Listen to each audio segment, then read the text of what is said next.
wabarakatuh.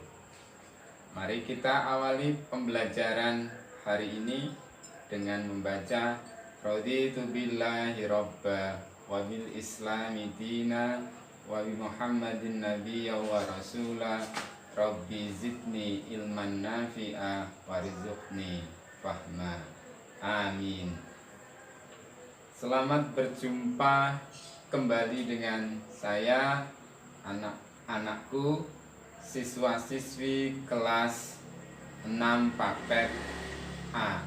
Alhamdulillah kalian dan saya, kita semua hari ini dalam keadaan sehat, dalam keadaan semangat dan memiliki waktu untuk belajar daring bersama.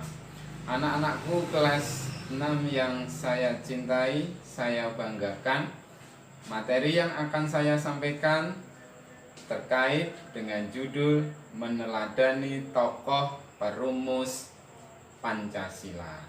Kemarin saya sudah berpesan setiap belajar harus menyiapkan perlengkapan alat tulis sebagai upaya untuk mencatat hal-hal yang dianggap penting. Nah, baik, sekarang masuk pada materi. Anak-anakku kelas 6, dalam materi ini setidak-tidaknya ada 3 tokoh perumus Pancasila yang nanti akan saya sampaikan. Yang pertama yang terkait dengan tokoh perumus Pancasila adalah Profesor Muhammad Yamin, sarjana hukum.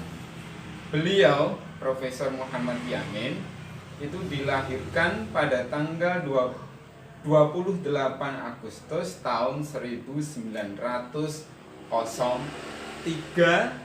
di Sawah Lunto, Sumatera Barat. Beliau memiliki kegemaran yang sangat luar biasa, diantaranya gemar membaca. Bahkan sampai beliau memiliki perpustakaan pribadi, dan ini jarang dimiliki oleh anak-anak sekarang. Nah, kegiatan politik yang beliau pernah alami itu dimulai dari organisasi Jong Sumatranan Bon dan Indonesia Muda.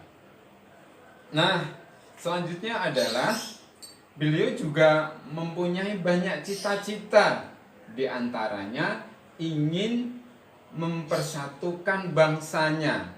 Menurut beliau, anak-anakku, ada banyak unsur yang dapat dipakai untuk mempersatukan bangsa, yaitu diantaranya adalah unsur persatuan, unsur membina persatuan berdasarkan bahasa, wilayah, dan bangsa. Kurang lebihnya seperti itu, nanti bisa kalian buka pada halaman 11. Ini dari biografi dari Muhammad Yamin. Yang selanjutnya adalah Insinyur Soekarno. Siapa yang tidak kenal dengan Insinyur Soekarno?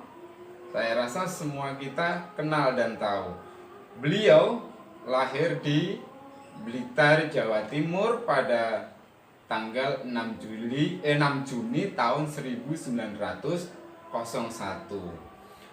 Beliau mengusulkan rumusan dasar negara yang kemudian diberi nama Pancasila.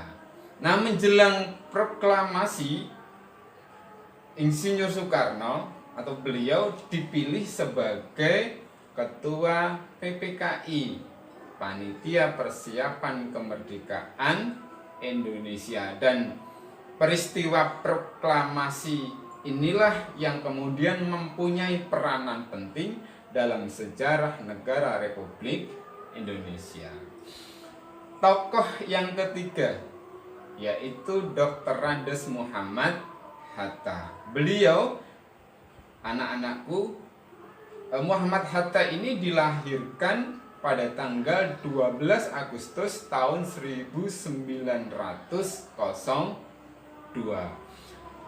Beliau, Muhammad Hatta ini adalah seorang yang kecerdasannya luar biasa. Beliau adalah salah satu tokoh yang dimiliki oleh bangsa Indonesia anti terhadap penjajahan Belanda. Beliau juga senantiasa memperjuangkan nasib bangsanya. Ini diantara sekelumit biografi yang ada pada diri Dr. Andes Muhammad Hatta. Nah, dari beberapa tokoh perumus Pancasila yang sudah saya sebutkan tadi, setidak-tidaknya ada banyak pelajaran yang dapat kita ambil. Yang pertama adalah kita harus memiliki semangat nasionalisme, itu yang pertama. Yang kedua adalah dalam diri kita harus memiliki rasa cinta tanah air. Yang ketiga adalah berjiwa besar, kemudian memiliki semangat kerja keras. Dilanjutkan lagi, kita harus bisa menghormati dan menghargai pendapat orang lain. Dan yang terakhir adalah dalam diri kita harus tertanam sifat gotong royong dan mendahulukan kepentingan umum. Ini anak-anakku kelas 6 yang bisa saya sampaikan terkait dengan meneladani tokoh perumus Pancasila. Nanti kalian bisa mencari referensi pendukung untuk memperkuat apa yang tadi sudah saya sampaikan. Akhir kata, Assalamualaikum warahmatullahi wabarakatuh.